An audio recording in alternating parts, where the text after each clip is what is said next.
Alright, Schlockmeisters fans, we're going to watch something called The Creeping Flesh. Let's check it out.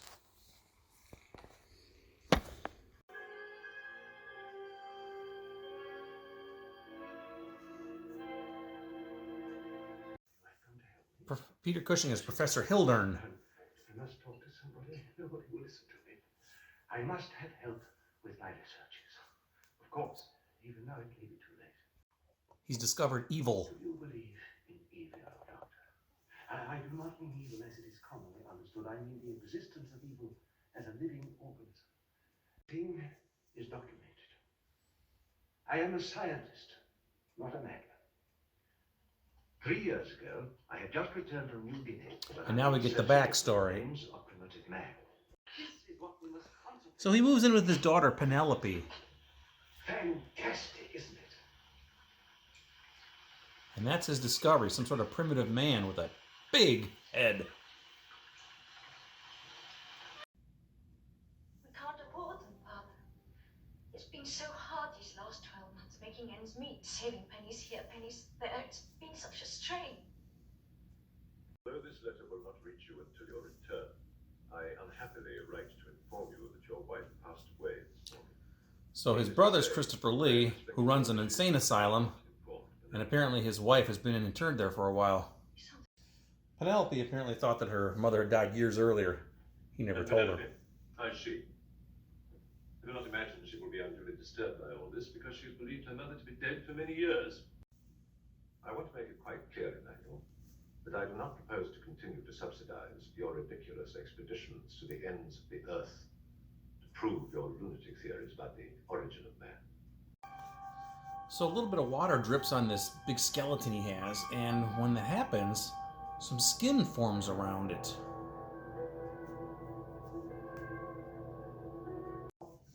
Can't get it wet.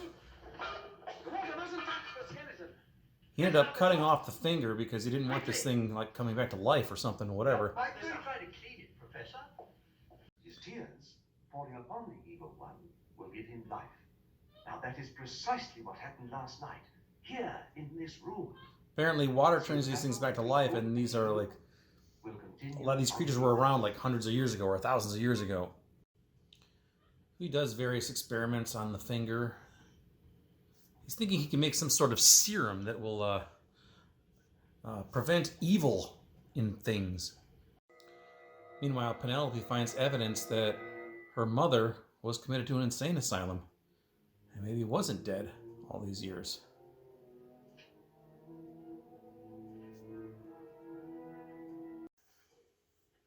Forces of undiluted evil withstand an attack from the blood taken from the newly formed flesh.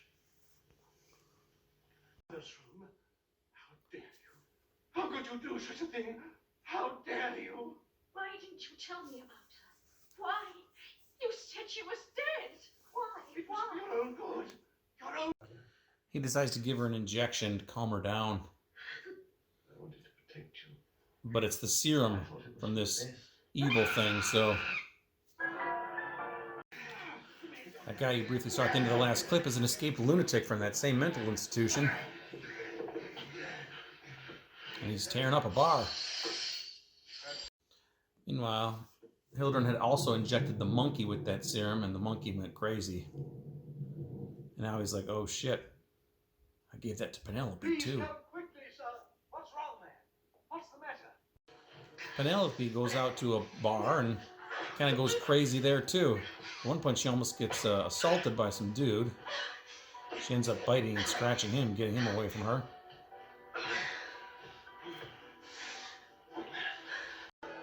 She goes crazy in the bar then.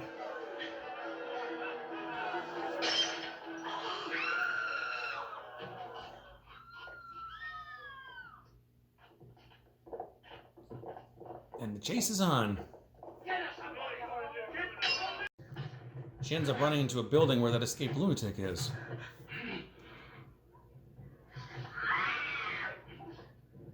At one point she kind of helps him get pushed out the window. And she helps him the rest of the way down.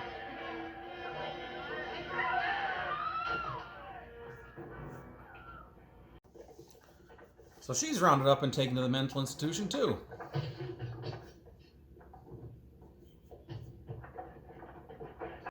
Christopher Lee wants in on his brother's work. It would appear that your research is following similar lines to my own. How dare you come spying in my laboratory? There's no reason why we shouldn't pool our resources, is there? But Cushing doesn't want to go along with it, so Christopher Lee sends one of his minions later on to steal that big skeleton.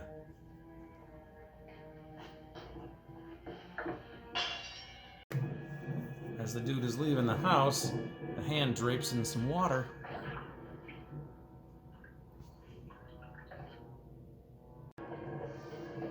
And then when you know it, it starts to rain.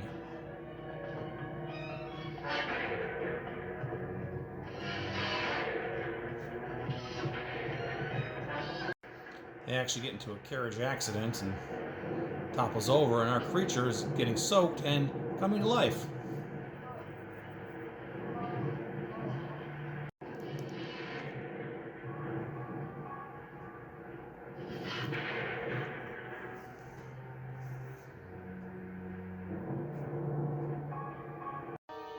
I guess he surmised that some other creature is going to come back for its fingers, so Cushing takes it and burns the thing.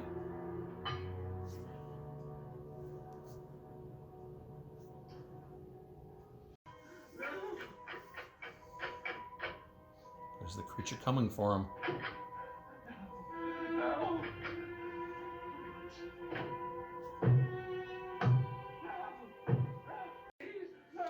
Bursts in the room, we finally get a full shot of it.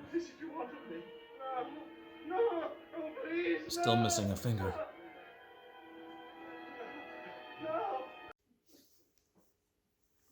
This creature walks upon the earth. Back to the beginning of the film. Will be engulfed in great disasters. Wars, killing on a far greater scale than ever before. The pestilence of evil is spreading. I alone can save the world. You're not going to help me? We are helping you, Professor. Was he nuts the whole time? They even involve you. He thinks you're his half-brother. Well, that's quite normal in these cases. I'm a sort of authority figure for them, so naturally I appear in their fantasies. The poor fellow even believes that this patient is his daughter. That's our film.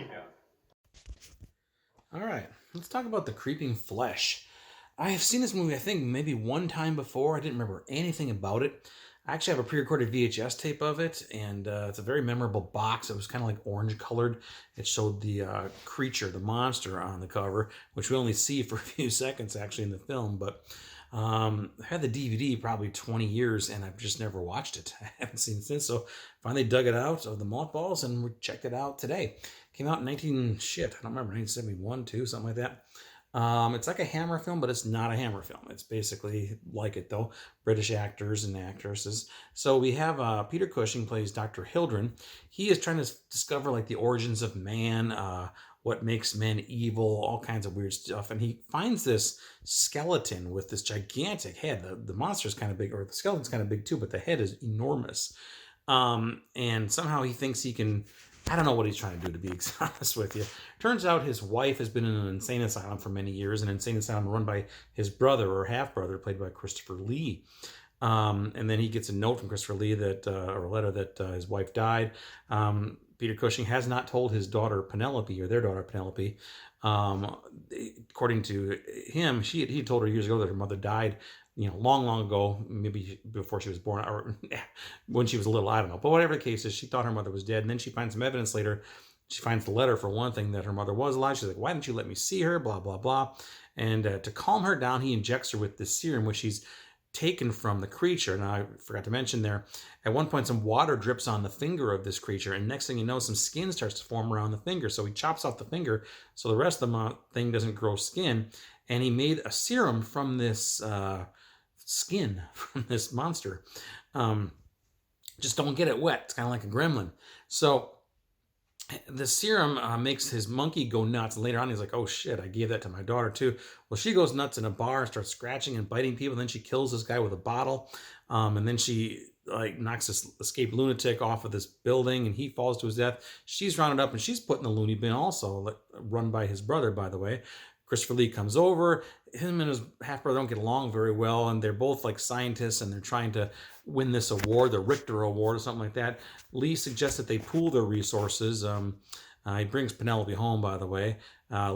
Cushing doesn't want anything to do with it, so Lee decides later on to send one of his minions in to steal the monster, or the skeleton, I should say. The skeleton gets wet because it starts to pour rain. Next thing you know, the skeleton comes alive and turns into this monster. It comes back to the house, apparently looking for its finger, which at this point Peter Cushing had thrown into the fire. It attacks Peter Cushing, and the next thing you know, like there's a flash, and next thing you know, Peter Cushing is, he was telling this whole story, like a backstory from the beginning of the film.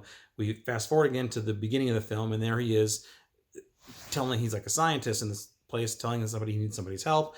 Next thing you know, these bars close. It turns out he's in an insane asylum as well. So was this all in his head? Did this stuff happen? I don't know. Christopher Lee's walking around saying he's a madman. He even thinks this woman here is his daughter, which is the daughter of Penelope too. So I don't know. Did this all happen? Was it all in his head? Who knows? But you know what? The film itself was pretty entertaining. I'm glad I watched this. It's been, like I said, a long time since I'd seen it. I didn't remember anything about it, but I quite enjoyed it. It's a PG-rated film, no nudity or anything like that, but it was kind of a fun little monster film that you'd see probably late night, some horror host on a Saturday night, on your local TV channels, something like that. But it was a fun film. I enjoyed it. So anyway, that's it. I don't know if this is on Blu-ray. It's at least DVD though, so I'll leave a link to it down below. But you should definitely check this one out if you like horror films like this. Classic, monster stuff. Christopher Lee, Hammer, Peter Cushing. Check it out. Leave some comments. It's The Creeping Flesh. Watch it. Bye.